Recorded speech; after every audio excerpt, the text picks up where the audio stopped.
Nandito na kami chillers sa Nueva Ecija. Ayan, so good morning pala.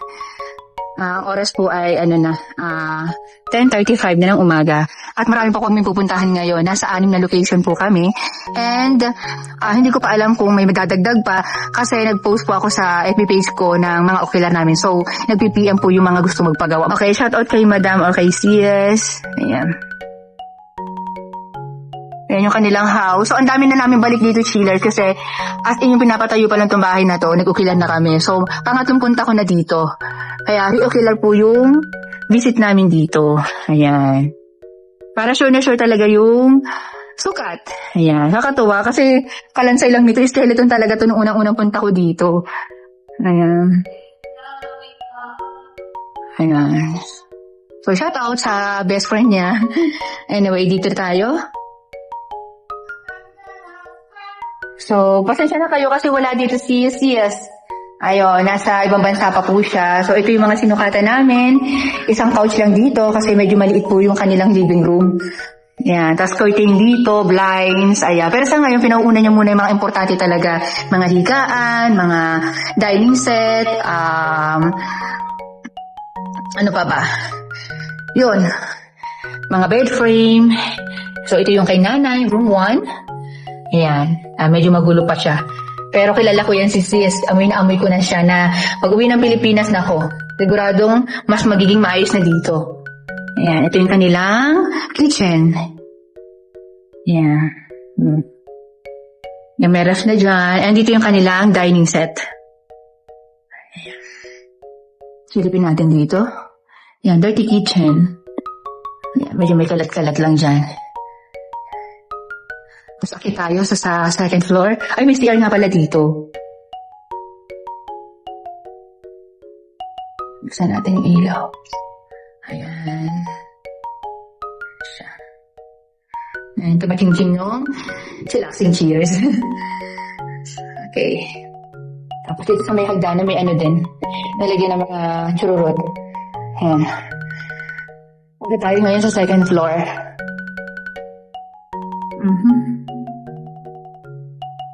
May nag-comment nga pala kanina doon sa bago kong vlog.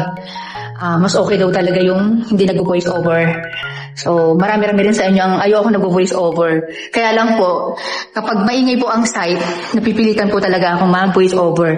Kasi sobrang masakit sa tainga, hindi nyo rin maiintindihan yung sinasabi ko. Ayun. Ayan. Siya. Okay. Ayan. Ito yung first room kay Kuya. Kuya, ito yung room mo. Nanonood ka. Yan, nalagyan kami dyan ng bed. One set. And then, ito, meron dito storage. Closing set. Close set. Ayan. So, ito naman yung kanilang master's bedroom. Ayan. Ito, medyo maliit lang din. Pero okay lang. Cutie-cutie. Maliit naman yan si Mount Safety.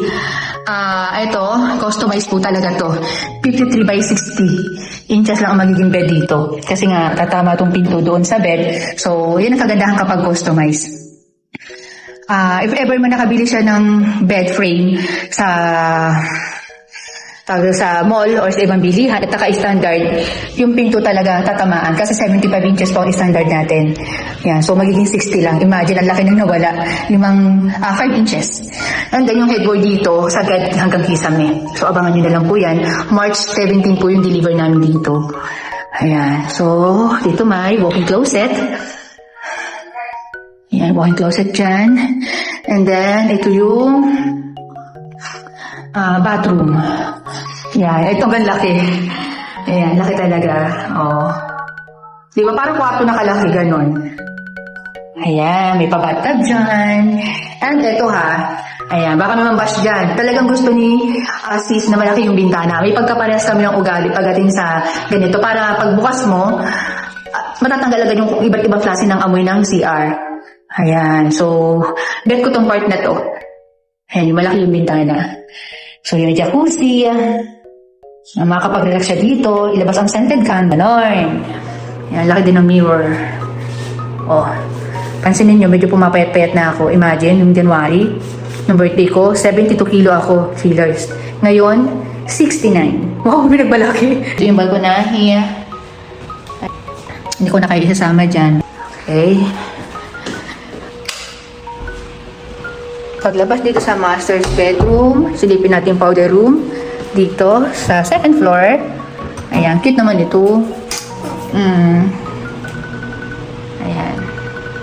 In fairness, walang amoy yung mga CR nila. Kasi marami rin ako nabablog na bahay na may amoy yung mga CR po nila. Kaya, lagi nyo iapaalala sa mga nagpapagawa ng bahay, sa gumagawa ng bahay ninyo, na iwasan yung gano'n na nagkakaroon ng amoy. Kasi nakakairita yan sa may-ari ng bahay. Kahit naman sino. Alam nyo, ang dami-dami nating nilalagay, albatros, kung ano-ano pa bango. Tapos, doon na lang nagiging cost ng amoy, di ba? Anyway, dito naman tayo ngayon sa family room, dito sa second floor. So, dito talaga mag-iipon-ipon. Yung gagawin namin dito, sofa bed. Ito, magiging sofa bed itong part na to, itong sa side na yan. And then sa kabilang side naman, magiging pull out. Ayan, so abangan nyo yan, chillers. Dahil dito, may TV. Ayan. Tapos, ito yung kanilang balkonahe dito sa front. Ayan. Puputulin ko muna, chillers, itong vlog na to. Kasi kung lahat ko po i-insert dito lahat ng pupuntahan namin, sobrang haba po ng vlog. Abangan nyo sa March 17, balik po namin dito. Sa mga gusto pong umorder, nasa screen na ninyo ang aming contact number. Sa price naman po, pakibasa na lang. Dito sa amin, mura pero hindi basura. Kaya mag-subscribe ka na. Bye!